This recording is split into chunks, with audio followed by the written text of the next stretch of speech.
Selamat pagi pemirsa, apa kabar Anda di pagi hari ini? Senang sekali, saya Graciela Taime dapat menjumpai Anda dalam Berita Papua.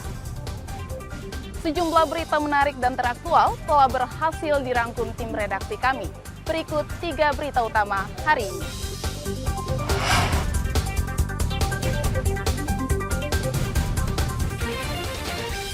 Diduga karena korsleting listrik, barak prajurit di asrama Kodim Merauke terbakar. Edarkan sabu-sabu, seorang pemuda di Mimika diringkus polisi.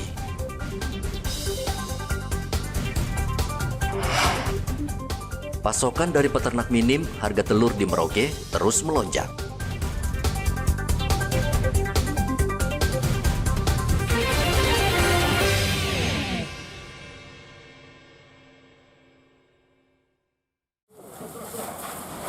Barak prajurit di asrama Kodim 1707 Merauke, Papua Selatan pada hari Sabtu ludes terbakar. Hembusan angin yang kencang membuat api begitu cepat melalap barak ini.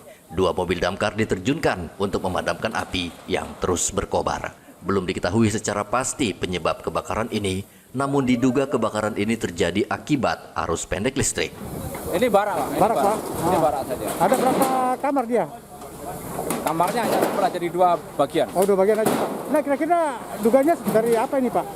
Kami belum tahu, Pak. Ini Belum tahu. karena sementara masih baru dilaksanakan pemadaman. Oh, Nanti gitu. Tapi barak ini masih digunakan? sementara kosong. Oh, sudah kosong. Sudah berapa lama kosong, Pak? Sudah hampir 1 bulanan. 1 bulan ya? Oh. Setelah 1 jam, petugas damkar akhirnya bisa memadamkan api.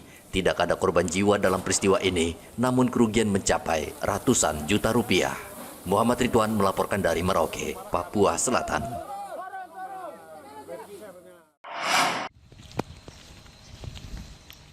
Seorang pemuda bernama Rustam ditangkap Satres Narkoba Polres Mimika di perumahan Kamoro, Mimika, Papua Tengah pada hari Jumat. Tersangka tidak berkutik ketika polisi menemukan 30 paket sabu-sabu dan 1 buah handphone yang diduga digunakan pelaku untuk bertransaksi. Tersangka saat ini masih menjalani pemeriksaan di Mapolres Mimika untuk mengembangkan kasus tersebut. Penindakan terhadap pelaku penyalahgunaan narkotika jenis sabu, di mana terhadap pelaku saudara A telah diamankan dan ditemukan barang bukti untuk di TKP awal di SP4 jalur 4 kami temukan 1 paket narkotika jenis sabu, dan dari hasil pengembangan kami peroleh lagi ke rumah yang bersangkutan, kami lakukan penggeledahan dan kami temukan 30 paket sabu yang sudah dikemas dan siap untuk diedarkan. Dari hasil pengembangan mungkin masih ada, akan kami lakukan penindakan lagi terhadap sumber daripada sabu yang diperoleh oleh saudara A, sehingga perkara ini masih terus kami kembangkan untuk mencari siapa pemilik dan peran masing-masing tersangka. Dari keterangan tersangka kepada polisi, sabu-sabu tersebut diperoleh dari 2 orang pemuda di Lapas Mimika. Tersangka Rustam saat ini mendekam di Mapolres Mimika. Ia diancam undang-undang narkoba dengan hukuman 7 tahun penjara. Dari Mimika, Papua Tengah, Igobat Momolin melaporkan. Satgas Damai Kartens menembak mati anggota organisasi Papua Merdeka bernama Topan pada hari Jumat di Kabupaten Puncak Jaya, Provinsi Papua Tengah. Topan adalah pelaku penembakan Bribda Choisu Rumabar pada awal Desember lalu.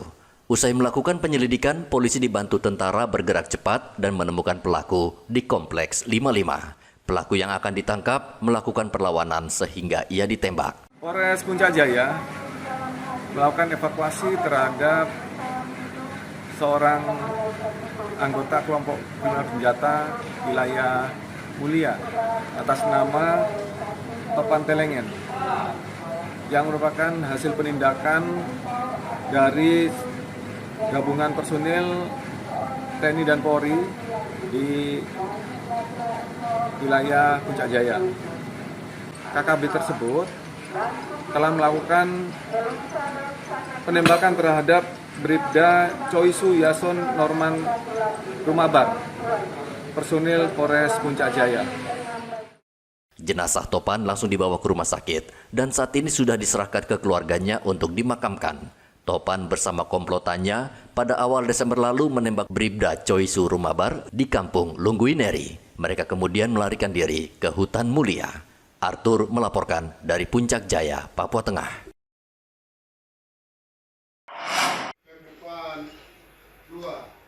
Situasi di Kabupaten Puncak, Provinsi Papua Tengah belum aman, sehingga pelantikan anggota DPRD terpaksa dipindahkan ke Kabupaten Mimika.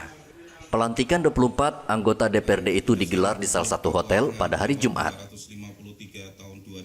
Ketua Pengadilan Negeri Nabire mengambil sumpah dan janji para anggota DPRD baru untuk setia kepada negara dan tidak melakukan perbuatan tercela. Penjabat Bupati Puncak, Nenu Tabuni, meminta seluruh anggota DPRD usai dilantik segera turun ke Kabupaten Puncak.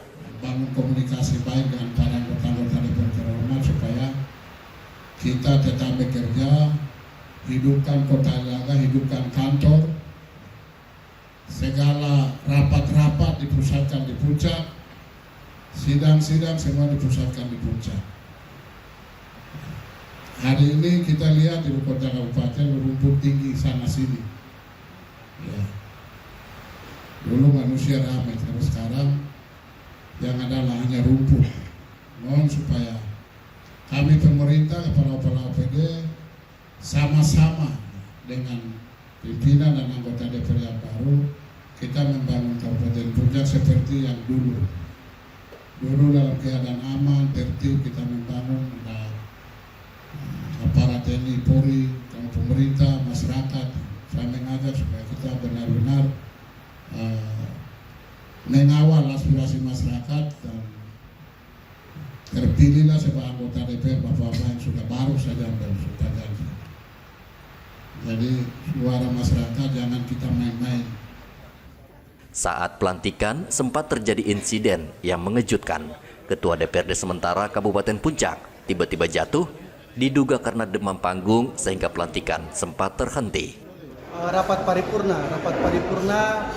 pengambilan sumpah janji bagi 24 orang anggota Dewan Perwakilan Rakyat Kabupaten Puncak yang berasal dari jalur pemilihan umum atau partai politik. Sedangkan untuk anggota Dewan Perwakilan Rakyat dari jalur pengangkatan otonomi khusus, berkasnya masih berproses. Kami sendiri dari Sekretariat DPRD kami sendiri siap untuk melaksanakan kegiatan di Ilaga.